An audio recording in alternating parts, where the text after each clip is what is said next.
Dale, this question is for you. You've lived here nearly 50 years and served on various community boards and committees for nearly 30 years.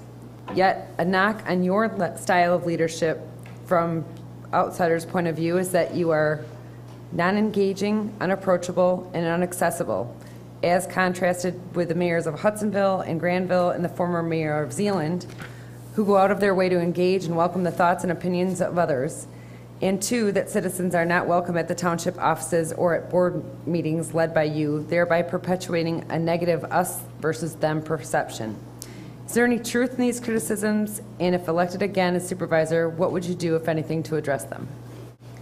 I'll address the first one that I certainly can say there's some truth to. As a personality, I am not terribly comfortable going into a crowd and working a crowd. Mr. Buck has that. He has that ability. I've seen him do it. He's magic. That's something that I could improve upon myself for public relations. It's good. I think the reputation in not being approachable and so on is the way it is my responsibility to conduct board meetings. I conduct board meetings according to a policy that the board has fully adopted. There are rule requirements, there are time requirements. I know that's one of the criticism, you know, you cut people off. My purpose, and usually what I try to do, is even more so than you. Your 3 minutes are up, please sum up within the next 15 minutes. That's a requirement. That's something even the MTA suggests, the Michigan Township Association suggests, that you have rules of operation. The primary purpose of a board that governs the community is to do business. The public has a right to participate by law. They only have a right to participate once, all right, and one time. Our policy says you can participate twice and save it. But the primary purpose is to do business. And again, every board member, including myself, is only too happy to engage one-on-one with any person. If we engage during the public participation, you are taking time away from other people because it's limited to 30 minutes. So there are times when to ask a question, but that's restricted. But if the board wants to change a policy to something else, that's certainly their prerogative. You're campaigning on a slate of non-incumbent candidates for the positions of Township Supervisor, Treasurer, Clerk, and Trustee. According to a July 22 article in the Advance newspaper, your 12-page newsprint advertising piece on behalf of all of them has been tagged as an alleged violation of campaign finance law, which in 2 days you're reportedly required to explain to Ottawa County elected officials. If your entire slate of candidates is elected, giving majority control, what has been discussed specifically as the group's top agenda action item upon taking office, and do you support any incumbent candidate? I do not. Well, let's go back to the voter's guide first. Voter's guide was published as a 12-page manifest of ideas for the community, based on ideas that we're already working on. This is an informational guide for the community to know what you're voting on August 7th. This is information most people have never seen before. Most people don't know why we spent $1.7 million downtown on property. Most people didn't know why we were buying Kmart, that it was slated for a senior center. So the information guide is made by me with a slate of candidates that I support for the community, for the projects that the community already should know about. It's not a new vision by any means. These are projects that are already in the works or funded. As far as who gets elected to the board, the people make that decision. I have no right or obligation to know who's going to be on the board with me on August 7th. 47,000 people in this township can take this information and any information that's out in the public up to now and from now till August 7th to make that decision.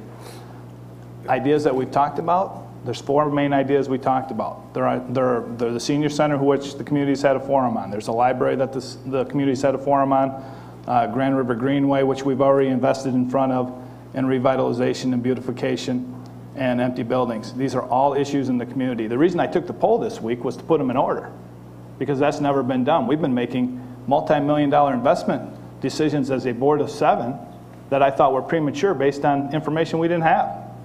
We have very scarce resources in this township. We have a $9 million budget, only $1 million of it is discretionary. Everything else is locked up in expenses. So when you talk about a $5 to $6 million senior center, when people like Jason or John say, we're not going to raise taxes, well then don't promise people anything. Please don't promise them a $6 million senior center or a $3 million library upgrade or investment in your downtown business district and then tell them you're going to stay at 2.25 mils when you only have $1 million discretionary every year.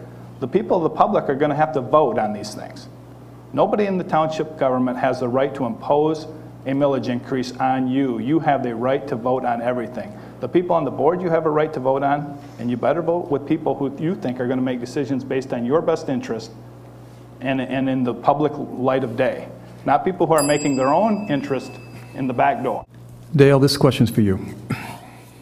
You indicated that you're not comfortable in a group setting like Mayor, as contrasted to Mayor Buck. So, who are the three largest for-profit business taxpayers and employers in Georgetown Township? And when was the last time you initiated a visit to them to discuss their perceptions, concerns, and desires? What feedback did you receive? Number one, I'm sure would be Myers, without a doubt, would be one. Probably the second biggest taxpayer would probably be Family Fair. And third, it's up to conjecture because they're not in the same league. I visit Myers probably weekly. I have not conferred with anyone, nor have they conferred with me about what they can do or we can do for business. I think business is certainly good for a community. We hear some gloom and doom up here about Georgetown dying, but look at our residential growth. I'm kind of an entrepreneurial spirit that when Target decided to move to Grandville, Target, I'm sure, did homework. And they said, either we can move to Grandville and make at least as much money as we did in Jenison, or we'll make more. Businesses, particularly small businesses, come into a community to make money. That's what they're there for. They're not there to serve the people. That's a secondary thing, but they're there to make a profit. And that's what our whole society is based on.